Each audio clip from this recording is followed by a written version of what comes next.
Hi, I'm Susan Grant here with Inside Triathlon Magazine, and we're here at the Ironman Village getting ready for the Oceanside 70.3, which is tomorrow morning. And I'm here with the very fast, the very tall Leanda Cave.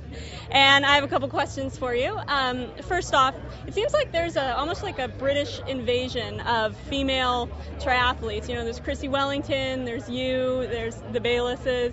Can you tell me if there's anything to that, if there's anything that's changed, or why you think that that's happening now?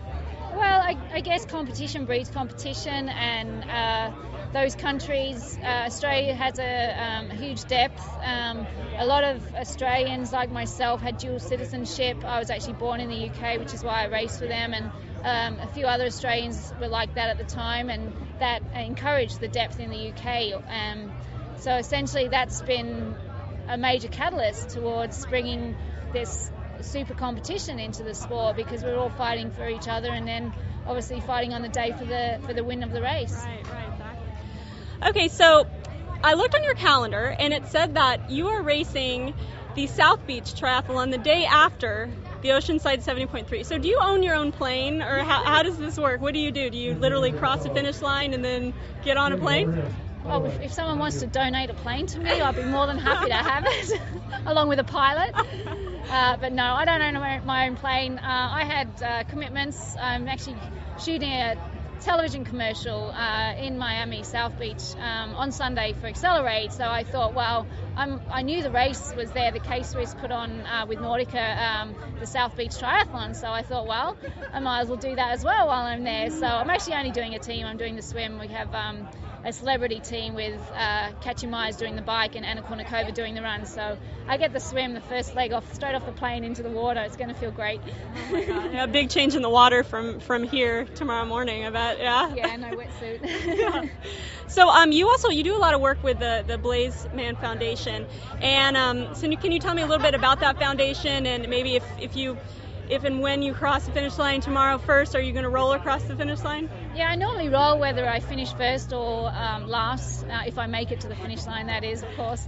But yeah, the Blazeman Foundation started with about 2 or 3 years. 3 years ago, I'd say, after John Blaze passed away with Louis Gano disease, or formerly also known as ALS. And his mum and dad, Bob and Mary, had put this foundation together, and it's basically raising awareness and funds for a disease that's not many people know much about, neurological disease. So I'm behind that. I've got some great ideas coming up this year to raise a lot of money for them, and also any other sponsors I want to try and get involved. So yeah, it's going to be good. And I noticed that you also are a big fan of the Forza Bars. It's a new line of food that's sort of like an appetite control system. So can you tell me a little bit about how that works and how you sort of fit that into your nutrition plan? Yeah, the Force they make, it's made by Pacific Health Labs, who also do Endurance and Accelerate. So they scientifically developed the bars and the drink to suppress your appetite, essentially. They make you feel a lot fuller than what you possibly are after eating so few calories. And I find, especially, early in the season when you've got a bit of weight to lose, and I always do over Christmas, I always put on a bit of weight. It's natural, and it's also fun just to eat and drink whatever you like. So I always come into the early season a little pudgy.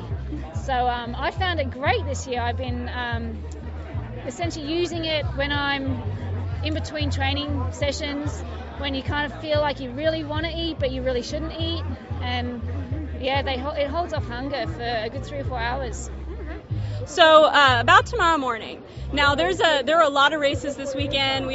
There's New Orleans, South Africa, this race going on as well. Now, what do you think is the reason that there still seems to be a really stacked pro field at this race, even though they had a number to choose from? What is it about the Oceanside race that's special? What is it about the course, and what do you plan to really do to make the most out of what they offer out of this course tomorrow?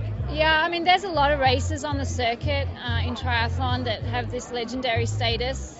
And I would say the 70.3 California race, or formerly the Half Ironman California, is known for that. And for me, I really like to participate in those sort of legendary races in the hope that, I'm going to win it, because I want to have my name on that sort of plaque of legendary winners, if you like. So most people who've won this race, or I'd say everyone who's won this race, has gone down in history, not just with this particular race, but in their sport in general, including, Greg Welsh and McKeely Jones, all these great names. So I just want to be one of them, and this course is something that I'm very familiar with, and I know it very well.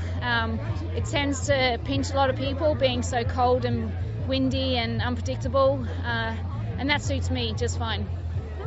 Well, I wish you luck tomorrow, and I know that we're going to get to see you when you cross the finish line, and I hope that you have a good race. Thanks.